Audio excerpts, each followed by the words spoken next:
దృష్టిలోకి వచ్చి ఆయనకు మ్రొక్కి ప్రభువా నీకిష్టమైతే నన్ను శుద్ధినిగా చేయవలను. మామూలుగా అయితే ఎంతో నేను దుష్టులో గెలవాడు, దూరంగా ఉండండి, దూరంగా జరగండి అని చెప్పేవాడు ధైర్యంగా ప్రభువా దగ్గరికి వస్తున్నాడు. వచ్చి ప్రభువా నీకు ఇష్టమైతే మొక్కి అంటున్నాడు. ఇక్కడ విధేయతను చూస్తూ ఉన్నా. ఒకటి, యేసు క్రీస్తు ప్రభువారు తనను స్వస్థపరచగలడనే నమ్మకం అతనిలో ఉంది, విశ్వాసం ఉంది.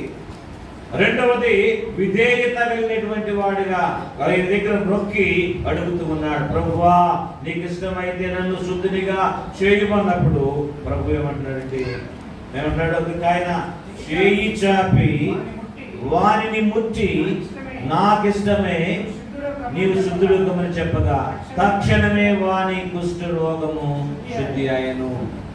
చేయి చాపాడండి, చేయి జాపి మరి ఆయనను ముట్టి నాకిష్టమే నీవు శుద్ధుడు కమ్మని చెప్పాను. హల్లెలూయా. యేసు క్రీస్తు ప్రభువారు మరి ప్రతి ఏ కండిషన్లో ఉన్నటువంటి వ్యక్తినైనా మన కరోనా డేస్లో మనం అనుభవించాం కదా, ఇది తాగితే శానిటేషన్, ఏది లిఫ్ట్ దగ్గర ఏదో పట్టుకుంటే శానిటేషన్, ఇలా తిరగటం, బయటికి వెళ్ళొచ్చి 4 సార్లు దర్శనం చేయటం. చూడండి ఎంత బాధపడ్డామో ఆ వైరస్ను బట్టి. ఆ రోజుల్లో అంతకంటే తీవ్రమైనదిగా పరిణింపబడేది కుష్ఠరోగము.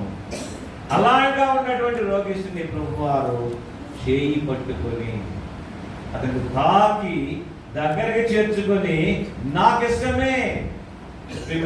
బిడ్డలారా, ఎలాంటి శాపం వలన కానీ, పాపం వలన కానీ, ఎలాంటి రోగం వలన కానీ ఎవరైనా సరే దేవునికి దూరముగా ఉండే పరిస్థితిలో ఇలాంటి ప్రార్థన చేస్తే ఖచ్చితంగా దేవుడు దగ్గరకు చేర్చుకునేవాడిగా ఉంటాడు. హల్లెలూయా.